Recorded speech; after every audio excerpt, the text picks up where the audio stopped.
This episode is sponsored by Squarespace. Hello friends, welcome back to restoring our Massey steam hammer. This is episode 3. This is our steam cushion right here. We looked at it in the last episode.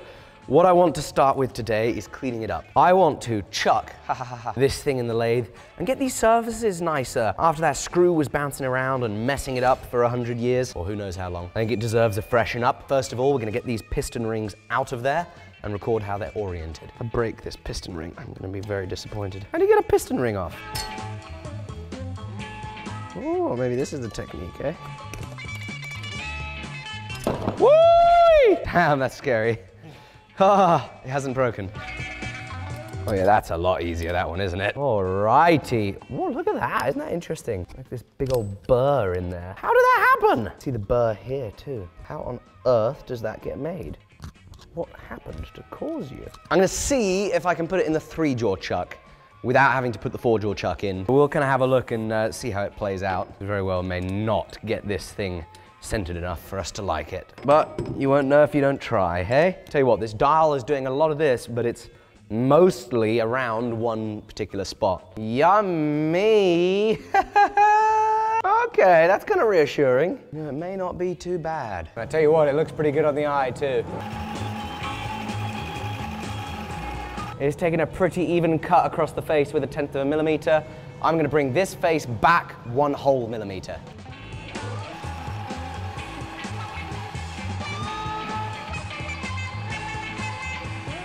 That's disgusting. Barely any improvement. Something's moving. Oh, crap. I broke my insert. How the hell did we break an insert on this? It's meant to be cast iron, soft as chips.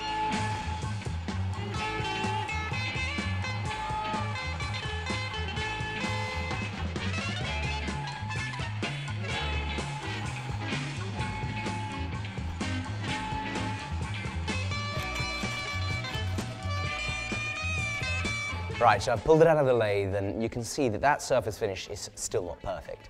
The result of that screw bashing around in there is just awful. But I don't want to take off too much material because it's already getting thin here before the first piston ring. 1, 2. I don't know how sensitive to the volume inside the cylinder this machine is.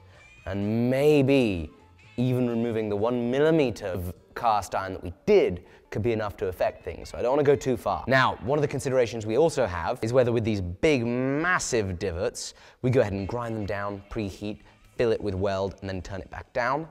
That is possible, but I've decided not to do that because if a week, 5 years, 10 years down the line, those welds come out, there's now another bit of debris flying around inside that thing, doing the same thing that that screw did in there. And so I'm going to cross my fingers that these divots and dents are going to largely be superficial at this point. And now we see if she fits. All right, slide her in. Yeehaw! That looks pretty good to me. Right, so if that's the part done, what's the next part? Make sure that this fits in it well. So I have to do a little inspection. I want to see, is this round or is it not? Because when it does fit, it's a bit strange. Oh, hang on a second. This thing has got a little bit swollen. 57.4, 57.3. That would explain, you remember there was a little bit of swelling on here that I ground off in the last episode? I bet the impact is making it swell and upset here, which is why it's a little bit tricky to get in. Like there, it doesn't want to go. But then eventually it can like, there we go. You see, it goes. Once it goes, she goes good. You know, this project is very much going to be a group project. You will have been involved, I will have been slightly involved, Jamie will have been mostly unhelpful. But in the Discord, you guys helped find that the Manchester Science Museum has a collection of Massey drawings. It's 7 meters long. 7 meters of Massey drawings. Now, John Nicholson, who now owns Massey Forging, unfortunately had a fire several years ago. And so all that we have is the purchase order on this machine. That's the only bit of information that we have. Actually, 1915, the purchase order was made, but the Manchester Science Museum might have things on a 200-weight steam hammer. We really like to go and see it. So hopefully we can set that up. Thank you to the guys in the Discord for finding that out. So I've got an idea to turn down this outer diameter, roughly concentric to this. Then I can flip it around in the lathe, hold it like that, and then take a little skim pass, getting rid of that upset end. That's the plan, folks.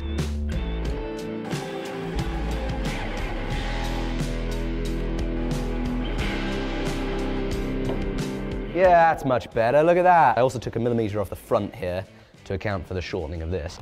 Yeehaw! Woo! Right, that's one component. Hopefully cleaned up nicely, restored, and made better. Actually, technically, there's two components. Right, so this piece, frankly, definitely needs to be remade. 36 millimeters long, 115 millimeters in diameter. We're gonna find ourselves some bearing bronze. Found what we need, 2,600 pounds per meter. Oh, I found tube, we're good, much better, half the price. Got on a little bit of a snag about the bronze because I need to work out, do I need to order bronze for this as well? If we're using the same shaft diameter, I'm happy with how this is. There's one tiny little crack, but I think we could leave that. But when we consider what's going to happen with our ram shaft, that gives me pause to think, will this change diameter? You all sounded off in the comments with some great ideas, so thank you guys so much. And a very common suggestion was getting this ground and then spray welding to build up the surface again before grinding it back down to dimension. Of course, there is the more brute force option of we could take this thing and literally put it in this lathe, but the surface finish we'd achieve would probably not be appropriate. So I think this is going to be a job for an outside company. But I have one other potential solution, which is we remake the entire thing. I could make this whole thing here. I'm pretty confident I could. So what we've done is I've priced up what that bar would cost. It's about £1,000. Holy moly! And now I'm going to try and call some hydraulic shaft restoration companies, people that deal with hydraulic shafts, fixing them up. Let's see what they got to say. Their phone number doesn't work. 4931. Ah! Hello, I'm wondering if I might be able to pick your brain for a minute. Superb, he might have an idea. Precision. Yep, have a nice day. We've got one name, Harry. Harry? There's lots of them. I know. Hang on a second. This place doesn't have a website. How do they not have a website? I'm gonna have to talk to the guy. Hello. Yeah, I've got a question about whether you can do regrinding of a shaft. However, the first thing though is, why don't you have a website? Do you know how easy they are to build? In like 45 minutes, I could be doing a website that helps you get more customers, helps you make more sales, make more money. When a company like Squarespace exists, I just don't know why you're not taking advantage of it. Yes, that's right. The time right now is 9:56 a.m. By 10:40 a.m., you could have a website that's up and running, showcasing your business, your work, and your skills to the world. You'd have your own custom domain, there'd be no plugins, patches, or upgrades ever, and part of how you could be up and running so quick is Squarespace has just released Squarespace AI for blogs, meaning you can use artificial intelligence to help fill out the details of your great story or what you can provide your customers. Now, of course, you can sell unlimited products, physical or digital, and accepting payments with Squarespace has never been easier because now, not only can you accept credit cards, but you can accept Apple Pay, PayPal, and in eligible countries, offer people the ability to buy now, pay later with services like Afterpay, ClearPay, and Klarna. And you can get started no matter the website you want to build at squarespace.com/forge. You'll get a 2-week free trial. Check it out, see how awesome it is, and then use code FORGE at checkout for 10% off your first purchase that includes your domain. Right, let's call this geezer about a shaft. I've got a 1915 steam hammer with a shaft. They suggested that you might have an idea on a place that would be able to do that. Hone Master, H-O-N-E, superb, brilliant. Hope you have a lovely day. The plot thickens. The plot thickens. Deep hole boring, piston refurbishment, gun drilling. It all sounds very strange. Yes, it does. I don't know why. I'm trying to find a place that would be able to help restore it. I presume it once kind of turned or ground down and then 83, 84 mil. I could not tell you. Somebody picked it off a steel rack in 1915. It's probably something like EN8. And so another idea that I had was potentially we get it ground down and I make new bushings. I presume you're talking in the many thousands. Strong bar. Okay. Have a lovely day. Bye. All right. So, gentleman on the phone said, effectively, why didn't you just make a new one?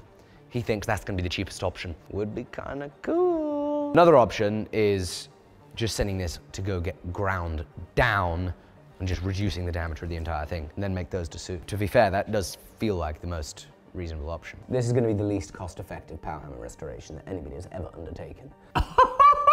Okay, on the phone, chap recommended a place I could maybe get material for a brand new one, okay? He said a company called Strongbar. This is in Norfolk. This is just around the corner. Oh, machining services. Maybe they would be able to grind it. So I'm trying to find a place that would be able to grind the shaft on this thing. Total length, 820. I could always bring it in if you'd be open to having a look at it in person.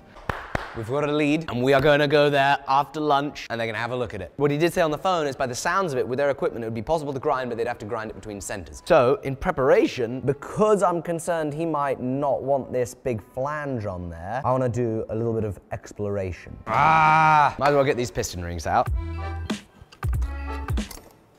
Boom. So there are no set screws in it at the moment. To me, it feels fairly clear. It is these set screws coming out that were rattling around in this machine, causing this ridiculous damage, one, and two, that this has been over-tightened as a result of the set screws not being there, or perhaps loosened. On our downtime, I've found something, some sort of drawing. Valve gear of a steam hammer, Finley, 1917, and this is not exactly this steam hammer, but there's a ton of similarities. See, they, T, have a toggle linkage, similar little arc movie boy. And then coming up here, they've got a double valve arrangement. Theirs is 2 vertical valves, ours is 1 vertical, 1 horizontal, but it at least tells us the steam inlet is from the exterior one. Because we have a similar looking component here that goes up and down this, I believe that we can trust it. So at least we know that the steam comes into this, and it'll come in through that. Well, not quite that. This looks crusty and disgusting, so what I did is I've just ordered some more black iron pipe to replace it, and I'm trying to figure out what some of the other pipe work on this machine does. You see, this thing is flopping around. Well, that definitely must have attached into here. What on earth is this quick disconnect compressor fitting doing there? But something that's a big question is, okay, what does this do? You know, we just found out that the inlet is up there. Are we pushing steam or compressed air into the hammer here as well? Or is it some sort of a drain? You know, what if the steam condensed at the end of the workday? Maybe you need to drain out water? I don't bloody well know. I reckon I can get an answer for this in 5 minutes. You think Discord? All right, give me a moment. So Beth on Discord says that this is a carrot valve. Okie doke. Carrot valve. Well, let's look more into that. Check this out there. See that something is snapped off in there. If I get this elbow off and everything else is all hunky-dory and fine and dandy, all I need to do is get a nipple and an elbow. Question is everything hunky-dory and skookum? I doubt it. It looks pretty rough. But let's have a little investigation. Oh, that comes loose. Beth reckons it's a condensate drain, like you said. That is bloody good news. Thank you, Jamie. And thank you, Beth. So that was something I wondered. Would it maybe be a drain?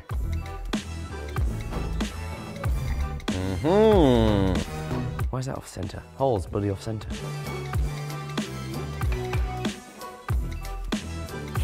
You see, it's a little tapered carrot in there. Same on both sides. And look, the whole body has a taper. Whole thing tapers down just like a carrot. I wonder why. I wonder why. Proper blacksmith's car. Now, the whole purpose of me wearing a boiler suit is so that I don't get my clothes dirty. But if I rock up in my street clothes, they're gonna think I'm so silly. Thank you, Jamie. They're gonna think I'm silly, so now I have to put a towel in my car, completely defeating the purpose of having a boiler suit. Speaking of which, lots of people have asked, Alec, where's your boiler suit from? As if I have some fancy boiler suit, and considering I am somebody that says he loves gear, you'd expect to have a fancy boiler suit. In fact, I have the cheapest boiler suit that Amazon sells. It was about £25, and I absolutely love it, but have a look outside. You see this glorious weather? Folks, springtime is upon us, which soon means it's gonna be back to trousers and t-shirts. Strong bar, here we go.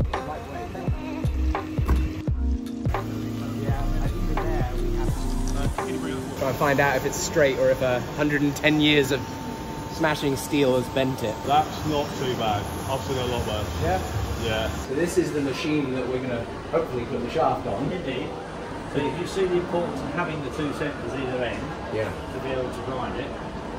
We'll then drive it Off down. this dog. Yeah, off the dog there. Basically this wheel, which has got a smaller one and the same as one there, will go backwards and forwards until it clears your... Oh, that's incredible. All right, that place was bloody awesome.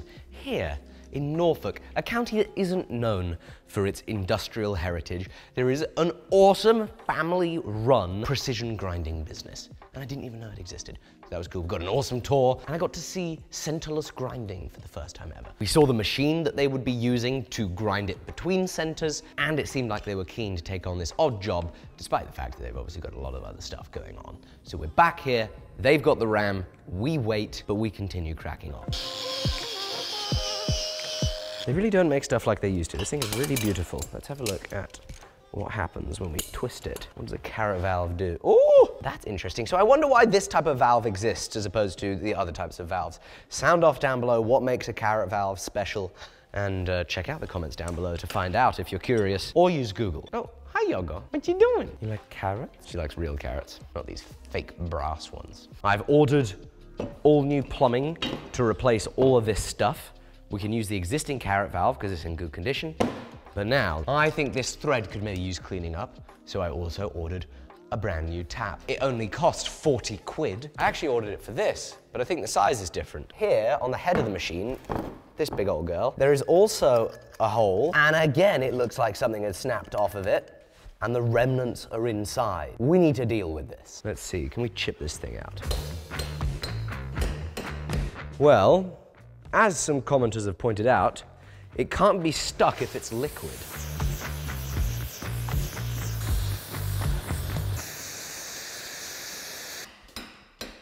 Seems counterintuitive, I know, forcing it out wider, but that bites. I'm gonna take a pair of these bad boys. Oh! Oh, it's a good day. Can't believe something's coming out of this machine without it taking 7 hours. I know, unbelievable. Couldn't have believed that this would happen so smoothly. I think that this cylinder head must be from a different machine. Right, we got it out. The threads look pretty good. Fortunately, we've got this modern 1/2" BSP. It threads in perfectly fine, brilliant, the threads are good. Big question is, what on earth is that for? Somewhere, oil has to come into this machine though. This is the only bit of oil line that came with the machine. Quite small, I don't know, what's that, maybe 1/8" BSP. And then over here, no, that looks like 1/4" BSP. Quite a small fitting. This is the oiler for the machine. Looks like small fitting goes on oiler, but there is quite a disparity in the size of this fitting relative to that hole. So maybe that hole isn't anything to do with the oil, but it does seem to be the only place I can find on the machine where there is an unaccounted for hole at this point in time. Maybe we will just say, until proven otherwise, this is where the oil goes in. That seems like the strategy that a proper engineer would take. You know, I've actually been pondering this for the last couple of days, and I don't think this makes sense. I'd love to hear your thoughts down below, but it seems to me that a machine like this would have an oiler that is putting oil into the steam, right? Kind of like an air tool. I'd expect it wants to be oiled right from the inlet, so the oil is just getting to absolutely everything. I'm just unfortunately not getting many clues from this thing. I know it probably lives here. It definitely seems like the type of oiler that you have to hand pump to get the oil to go in, as opposed to an oiler that's just continuously dripping the oil into something. With that, I will then put the ball back in your court. If any of you guys have any ideas, I would love to hear them down below. As ever, we've been loving the back and forth and the comments that you guys are leaving down below. So thank you very much for that. If you're enjoying watching this series, I'd love it if you would click like, love it if you give us a little subscribe, and I'd love it if you check out today's sponsor, which was Squarespace. Squarespace.com/forge is the link to start building your website today. Thanks so much, bye-bye.